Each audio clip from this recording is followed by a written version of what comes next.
My friends, my fellow strivers, do you feel it? That gnawing sense that a greater life is waiting for you, just beyond a door to which you cannot find the key? So many souls wait. They wait for the perfect moment, for some grand earth-shaking opportunity to fall from the heavens. They procrastinate, they hesitate, and the fire within them cools to a mere ember. In this address, I will show you precisely how to forge your own opportunity and command your own destiny. Look to the annals of human achievement for your proof. History is filled with examples of men and women who seized what seemed like common occasions, and through sheer force of will, magnified them into triumphs. They achieved results deemed impossible by the timid and hesitant. Why? Because decisive, whole-souled action can sweep the world before it. The universe doesn't bow to hesitation, it yields to determination. This power to create grand moments isn't something you find. It's something you unleash from within yourself upon the fabric of the ordinary. But Dr. Marden, you might say, there has been but one Napoleon. And you are correct. There has been only one great Corsican who could drag his artillery over the frozen, forbidding peaks of the Alps. But I say to you, look again. Look at your own life. The Alps that oppose the progress of the average young man or woman in our modern age are not made of rock and ice. They are mountains of doubt, procrastination, and fear. They are summits of cynicism and self-imposed limitation that are far more treacherous and far higher than any physical peak Napoleon ever faced. The world is filled with individuals of immense God-given talent who are trapped in the valley of obscurity, paralyzed at the base of their own internal Alps, waiting for a perfect path to be carved for them. So what is the answer? It is this. Do not wait for extraordinary opportunities that may never come. Learn to see the divine potential in the everyday. Seize the common occasions and make them great. Every single day, life presents you with a dozen chances to demonstrate your character, to sharpen your skills, to show your mettle. That small project no one else wants, seize it and make it a masterpiece. That difficult conversation you have been avoiding, seize it and turn it into a bridge of understanding. That moment of fatigue when you consider quitting, seize it and push through to discover a new level of your own strength. These are the true building blocks of a triumphant life. This is where destiny is forged, not in a single glorious moment, but in 1,000 small victories. Consider the raw, elemental power of this principle in action. Journey with me to the coast of England, to the Longstone Lighthouse on a fearsome morning in 1838. A storm of unparalleled fury is raging, the wind howls like a banshee, and the waves crash with the sound of cannons. Inside the lighthouse, a young woman, Grace Darling, is awakened not by the storm itself, for that is the lullaby of her life, but by the faint, piercing shrieks of human agony.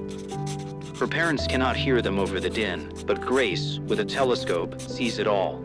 A wrecked vessel, its bow caught on the rocks, and 9 souls clinging desperately to the windlass, about to be claimed by the unforgiving sea. 9 lives, hanging by a thread in the face of nature's wrath. Her father, William Darling, the lighthouse keeper, a man who knew the sea like the back of his own hand, looked out and saw only death. To him, the risk was absolute, the rescue impossible, but Grace refused to accept this verdict. In that moment, a conviction deeper than logic took hold of her. This wasn't just another wreck, it was a call to action she could not ignore. She pleaded, her resolve like iron, until her father, moved by her unshakable spirit, finally agreed, pitting his expert judgment against his daughter's incredible will. And so they went. That tiny boat, a mere feather in a whirlwind, was tossed upon a sea so tumultuous it seemed bent on swallowing them whole. But listen to this, my friends. Borne on the very blast that swept the cruel surge toward them, the shrieks of those shipwrecked sailors acted as a strange and powerful tonic. They seemed to reach into the very being of Grace Darling and transform her weak sinews into cords of unyielding steel. Strength she had never known, a power she never suspected she possessed, came surging forth from some hidden reservoir of the human spirit. And that heroic girl, no longer just a lightkeeper's daughter but an agent of Providence, pulled one oar in perfect, even time with her powerful father, rowing directly into the teeth of death itself. At long last, through a display of grit and endurance that defies belief, they reached the wreck. One by one, the 9 exhausted souls were brought safely aboard their little boat. Imagine the scene, the terror in their eyes turning to wonder. One poor fellow looking upon this marvelous girl, this angel of the storm, managed to speak. "God bless you," he said, "but you're a bonny English lass." He saw not a monarch, not a general, but an ordinary young woman who, in a moment of supreme crisis, had done a deed that added more to the true glory of her nation than the exploits of many of its crowned kings. She did not wait for a royal decree to act. She answered the call of a common human cry, and in doing so, etched her name into the eternal halls of heroism. Now, let us leave the stormy coast of England and travel to the opulent heart of Venice, to the grand mansion of Signor Faliero. A magnificent banquet has been arranged. The most noted merchants, princes, and noblemen are expected. The tables are set, the silver is polished, but suddenly, disaster strikes. Just before the hour of the feast, a message arrives from the confectioner, the master artist hired for the occasion. The grand ornament he was crafting for the center of the table, the crowning jewel of the display, has been utterly spoiled. Panic ensues in the kitchens. The head servant is at his wit's end. Here again we see it, a crisis, an unexpected problem, a moment of chaos, an occasion for failure, you might think. But you must learn to see with new eyes. For where there is chaos, there is always opportunity. Amidst this turmoil, a voice speaks up, a quiet yet steady voice. "If you will let me try, I think I can make something that will do." The head servant turns, astonished, to see who dared to speak. It is a young boy, a scullion, the lowest of the kitchen staff, whose job it is to clean pots and pans. "You!" the servant exclaims in disbelief. "And who are you?" The pale-faced little fellow, unflinching, replies, "I am Antonio Canova." He was not a famed artist. He was not a chef. He was a boy, scrubbing dishes, who saw his chance. He saw the gaping hole left by the failure of an expert, and instead of shrinking into the shadows, he stepped forward into the light of possibility. He did not ask for a guarantee of success. He did not ask for a reward. He simply asked for a chance to try. "And pray, what can you do?" the major domo asks, his voice dripping with skepticism. But desperation is a powerful motivator.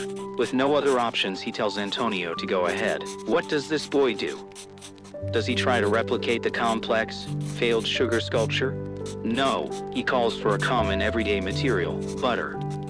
A large amount is brought to him, and with the simple tools of the kitchen and the divine guidance of his own inner genius, the scullion quickly molds a magnificent, crouching lion. A work of profound skill and artistry, born not from years in a studio, but from a moment of seized initiative in a frantic kitchen. The admiring major domo, his shock turned to awe, carefully places the butter lion upon the center of the grand table, just as the first noble guests are announced. Dinner is announced, and into the dining room sweep the great men of Venice, merchants, princes, and noblemen. Men who are not only wealthy but are skilled and harsh critics of art. Their eyes, trained to find flaws, fall upon the butter lion. And in an instant they forget the feast. They forget the purpose for which they came. They are held captive, spellbound by such a work of genius. How could this be? They look at the lion long and carefully, marveling at its form, its power, its lifelike energy. They turn to their host, Signor Faliero, and demand to know what great sculptor he persuaded to waste such profound skill upon a material as temporary and humble as butter. Think of it. The greatest men of the city, baffled, seeking the author of this common opportunity. Signor Faliero, as mystified as his guests, summoned his head servant, who proudly brought young Antonio before the entire company. The great men of Venice turned to see a small, pale-faced scullion presented as the genius they sought. When they learned this masterpiece was born from a kitchen crisis and a block of butter, the banquet transformed into a celebration of the boy's talent. Right then, the host, Faliero, seized his own opportunity. He declared he would personally fund the boy's training under the greatest masters. And so, the scullion who simply asked to try began his journey to become the artist the world would know as Canova, one of the greatest sculptors of all time, his immortal destiny carved by a single seized moment. Now we come to you. I have brought you to a stormy sea and a palace in Venice. And perhaps you say to me now, but Dr. Marden, I am not a hero like Grace Darling. I will never face a shipwreck, or I am not a genius like Canova. I have no hidden artistic talent. And I say to you, my friend, you are missing the point entirely. The principle is not the storm or the butter. The principle is the human will responding to the call of the moment. The ocean of your daily life is filled with its own shipwrecks, failed projects, broken relationships, missed deadlines. Your workplace, your home, your community. These are your banquet halls, filled with moments of minor crisis where a leader is needed, where a creative solution is yearned for, where a helping hand is required. You say, I am not Napoleon. And I say to you again, the mountain of self-doubt that you face right now is a greater, more formidable obstacle than any physical peak. The mountain of apathy that tells you, it doesn't matter, someone else will do it, is a more dangerous precipice than the Alps. The very same grit that conquered those mountains is the exact same force you must summon now to conquer your hesitation. When your boss mentions a problem in a meeting and you have an idea, that is your butter lion moment. Do not swallow it.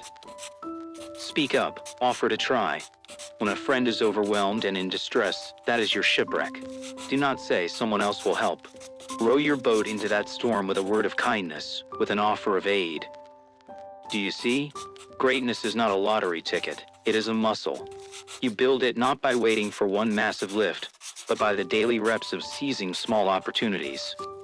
Every time you choose action over inaction, you build that muscle. Every time you volunteer for a small task, you sharpen your tools. Every time you offer a solution instead of just pointing out a problem, you are sculpting your own destiny just as surely as Canova sculpted that lion. The world is crying out for men and women who will do things, not for those who will explain why they couldn't be done. Your life, right now, this very day, is filled with communications. Seize them, magnify them, make them great. This is the simple, thunderous secret of all who have ever achieved anything of worth. Let me be even more direct, my friend. Think about the project at your work that is currently stalled, the one everyone complains about. That is your crisis. Tomorrow, walk in with a single practical idea to move it 1 inch forward. That is your butter lion. Think about the strained relationship in your family, the silence that has grown cold. That is your shipwreck. Tomorrow, send a simple message, not of blame but of connection. I was thinking of you. That is you, rowing the boat. These are not small things, they are everything.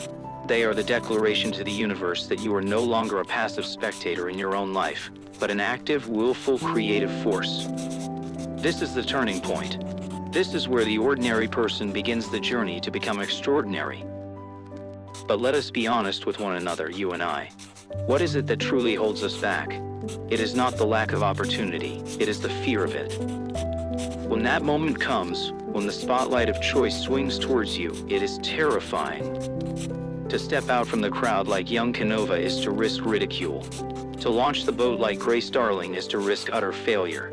And so we shrink back. We tell ourselves it is prudence, it is wisdom, it is humility. But I tell you, it is fear.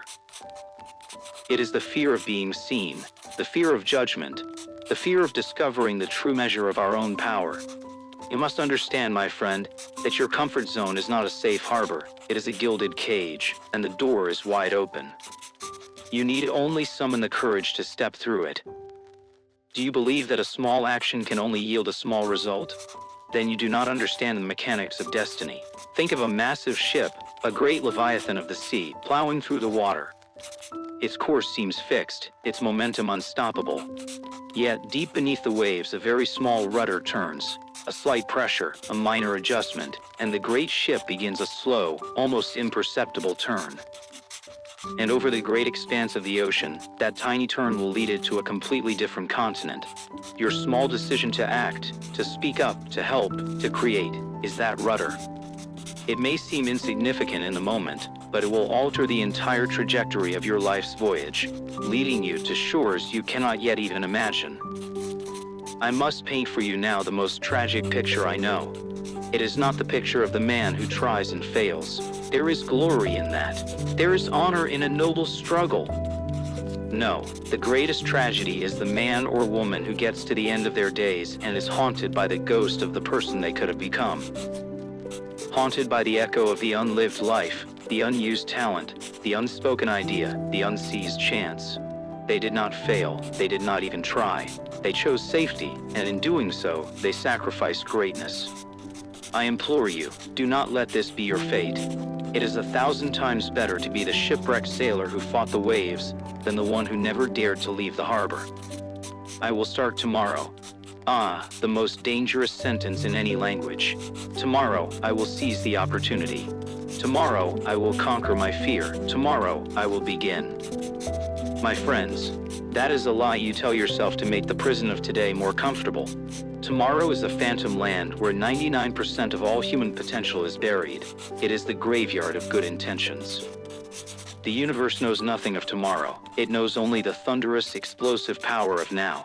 The opportunity before you is not in the future, it is here. The strength you need is not coming, it is within you right now. Your power is in this moment, this breath, this choice. To delay is to decide. It is to choose in action. Seize this very moment. Your destiny is forged in the fires of now, not in the cool mists of someday. And know this, you are not alone in this struggle. Every soul around you is fighting a similar battle. The person next to you on the bus, the colleague in the next cubicle, they too have their own Alps to climb, their own shipwrecks to face. The world is a vast fellowship of strivers. When you choose to act, when you seize your small chance, you do not just elevate yourself. You send out a ripple of courage. Your small act of bravery becomes a beacon for someone else who is lost in the fog of their own fear. By conquering your own hesitation, you give others permission to conquer theirs. This is how a movement begins. Not with one great leader, but with 1,000 small acts of personal leadership that together can change the world. So now, the choice is laid bare before you. The stories have been told, the principle has been made plain. You can continue to wait for a perfect moment that will never arrive, or you can open your eyes and see that your life this very day is rich with chances for victory. You can remain a spectator, or you can become the sculptor of your fate. This is the great turning point. The decision rests not with destiny, not with luck, but squarely with you. The question is no longer what if, but will you? Will you see the butter and mold the lion? Will you hear the cry and launch the boat? Will you face your own, unique, modern-day challenge and decide right now to act? I know what is in your heart at this moment, for it is the same heart that beats in every striver. It is a mix of newfound hope and lingering doubt. But I say to you, feed the hope and starve the doubt. You possess a reservoir of strength you have not yet touched, a wellspring of courage you have not yet tapped. The heroes of our stories, Grace and Antonio, were not demigods. They were ordinary people who, in a single moment, chose to answer the call. Their power was not bestowed upon them from on high, it was summoned from within. You have that same power. It is your birthright as a thinking, willing, striving human soul. Your moment may not be a storm at sea or a ruined banquet, but it is no less profound. It is here now, waiting for your decision. Therefore, I charge you with this. Begin today. Go forth from this place, this virtual hall of inspiration, and find your opportunity. It is waiting for you within the next hour.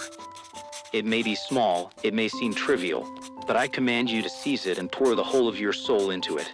And then, I want you to come back here, to this very place. I want you to share that story. In the comments below, I want you to write, "Here was my butter lion." And tell us what you did. Did you speak up in that meeting? Did you start that difficult chapter? Did you offer that helping hand? Your story of a small victory will be a trumpet blast of courage for another soul who is wavering. Let us build a community not of spectators, but of doers. Let us create a testament to the power of 1,000 small beginnings. And for those of you who are standing right now at the foot of your own personal Alps, feeling paralyzed by the sheer size of the challenge before you, I have a special charge for you. I understand your fear. I know the feeling of being overwhelmed. But your first act of courage, your first seized opportunity, can be right here, right now. Your first step on this new path is to simply declare your intention. Leave a comment below and describe the mountain you are facing. Write, "This is my mountain, and today I take the first step." This is not a cry for pity. It is a roar of defiance. It is a psychological milestone, a line drawn in the sand. By giving voice to your challenge, you rob it of its silent power. You take your first ounce of control. Let this community be the witness to your resolve and the first to offer you strength for the climb ahead. So go now. The world is before you, not as a thing to be endured, but as a thing to be conquered. Every common sunrise is a fresh call to greatness. Every ticking clock is a drumbeat urging you to action. Do not waste another precious moment waiting for a destiny to be handed to you. Rise up from your slumber of doubt, stride into the arena of your life, and seize the magnificent, glorious, and common opportunities that pave the path to your own immortality. Forge your own destiny, command your own future, begin now.